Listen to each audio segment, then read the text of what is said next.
Merci Le Carnot, merci l'UROPAL. Je m'appelle Thomas Landormy, je suis enseignant-chercheur à l'Université Bretagne Sud et à l'IRDL, qui est UMR à CNRS. Et vous voyez que l'IRDL travaille sur le cycle de vie des matériaux, et c'est pour ça qu'il y a deux logos Carnot en haut. Et la composante de l'IRDL qui fait partie du Carnot Agri-Food Transition, c'est le PTR4. Donc le pôle thématique de recherche 4 qui travaille sur les systèmes énergétiques et les procédés. J'ai été recruté en 2002 sur le site de Pontivy pour créer un nouveau département et des activités de recherche. À Pontivy, donc vous avez un site universitaire maintenant qui est composé d'un IUT, de l'école des soins infirmiers, mais je crois que ça a changé un peu de nom, et du lycée agricole du Gros-Chêne. Et on a travaillé beaucoup aussi en recherche avec le lycée agricole du Gros-Chêne. Donc on a à peu près 4000 m² de locaux. Ce que je voulais vous présenter aujourd'hui, c'est un peu les équipements qui nous servent à faire de la recherche et de la recherche contractuelle. En premier lieu, les bioréacteurs dont on dispose, que ce soit de la boîte de pétri, jusque, vous voyez, juste à côté des bornes de mesure de potentiel méthanogène. Donc là, on est sur des bouteilles de 500 ml. On en a qui vont jusqu'à l'échelle de 2 litres. On a des bioréacteurs de 2 à 10 litres, 12 litres, 40 litres. On est équipé jusqu'à 100 litres. Au lycée agricole du Gros-Chêne, on avait mis des bioréacteurs de 10 mètres cubes.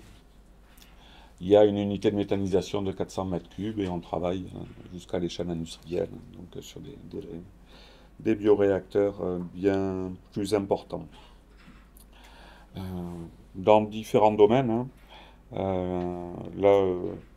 c'est plutôt des activités liées au traitement des effluents et des déchets qui sont présentées, mais on travaille également beaucoup avec ces bioréacteurs dans le domaine de l'agroalimentaire, que ce soit alimentation humaine ou alimentation animale.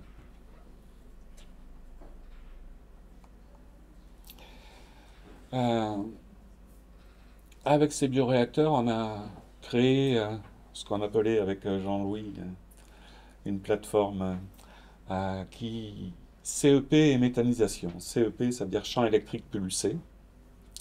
Et donc on est équipé en pilote de champs électriques pulsés qui permettent d'électroporer ou d'électrolyser des cellules. Pour ceux qui ne connaissent pas les champs électriques pulsés, à gauche vous voyez qu'on a une série de trains de tension. Et par contre, la largeur de ces trains, c'est quelques microsecondes. Et en fonction du champ qu'on va appliquer, on va pouvoir faire de l'électroporation réversible ou de l'électroporation irréversible, et pour des cellules entraîner des fois de la mort cellulaire. Donc suivant les applications, c'est intéressant. Et vous voyez en bas qu'on va, avec ces champs électriques pulsés, pouvoir faire de l'extraction à froid, améliorer de la diffusion, de la congélation, du traitement osmotique, du pressage, du pelage, du séchage, ainsi de suite. Les deux équipements qu'on a en champ électrique pulsé, le premier que l'on a obtenu, c'est un générateur qui va permettre de monter à 2500 volts. Donc en fonction des cellules. Ça va nous permettre essentiellement de traiter des biomasses ou des coproduits végétaux. Le deuxième générateur que vous avez à droite, vous voyez qu'il monte à 22 500 volts avec des trains, des largeurs d'impulsion de 2 microsecondes jusqu'à 200 microsecondes. Et donc là, on va pouvoir s'attaquer à des micro-organismes et des bactéries. L'intérêt de ces procédés, c'est qu'ils vont être faiblement énergétiques du fait de cette faible largeur de train. Donc en termes énergétiques, on a des applications très intéressantes. Applications énergétiques, on travaille sur Pontivy et on a développé avec d'aide d'industriels des prototypes de sécheurs à jet d'air impactant qui permettent donc de venir casser le film de diffusion et d'avoir des intérêts au niveau de la qualité du produit. Et on va coupler ce genre de procédés à des procédés ici à droite que vous avez de détente instantanée contrôlée où on va venir faire du séchage ou de la texturation.